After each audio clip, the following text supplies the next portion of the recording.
আজকের বিষয়ে উড়ে খায় গোবিন্দায় নম, উড়ে খই গোবিন্দায় নম, উড়ে খায় গোবিন্দায় নম। আমরা এই কথাটা প্রায় প্রয়োগ করি, এই বাগধারাটা প্রায় প্রয়োগ করি। কোনো ছেলে যখন বাউন্ডুলে হয়ে যায়, যখন কারো কথা না শুনে উড়ে উড়ে খায়, যেখানে সেখানে খায়, যে যে যেমন দেয়, যেমন পাওয়া যায় তেমন খায়, তাই আমরা বলি উড়ে খায় গোবিন্দায় নম। কিন্তু এই বাক্যটি ভুল। সঠিক কী হবে?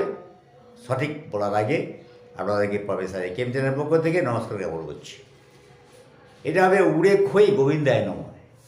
এক কৃপণ ব্যক্তি কোনোদিনই কাউকে কোনো পয়সা দেয়নি, না দিয়ে চাল, না দিয়ে খাবার, ভিক্ষাও কাউকে দেয়নি। তার ক্ষেত্রে এই ব্যাগধারা প্রয়োগ করা হয়। তো তার বাবা মরেছে, বাবার শ্রাদ্ধ হবে, খই কিনে নিয়ে যাচ্ছে, গ্রীষ্মকালের দিন, বিকেলে হাওয়া দিচ্ছে, হাওয়া মানে ঝড় দিচ্ছে, সে খইকে রাখতে পারছে না। কোনোদিন তো কোনো ঠাকুর দেবতায় কোনো পয়সাও দেয়নি, কোনো চাও দেয়নি, পূজাও দেয়নি, কিচ্ছু দেয়নি। সে খইকে রাখতে পারছে না, পড়ে যাচ্ছে। তখন বলছে উড়ে খই গোবিন্দায় নম, গোবিন্দায় নম, উড়ে খই গোবিন্দায় নম, উড়ে খই গোবিন্দায় নম। রাখতে তো পারবেই না, গোবিন্দকে দিয়ে দেওয়া হলো, ঠাকুরকে দিয়ে দেওয়া হলো, তাই একটু যদি পূর্ণ সঞ্চয় হয়। আজ এই পর্যন্ত। ভিডিওটি কেমন লাগলো? যদি ভালো লাগে তাহলে চ্যানেলটি সাবস্ক্রাইব করুন, আর পাশে থাকা বেল আইকনটি আপনি প্রেস করুন। লাইক করতে পারেন, শেয়ারও করতে পারেন।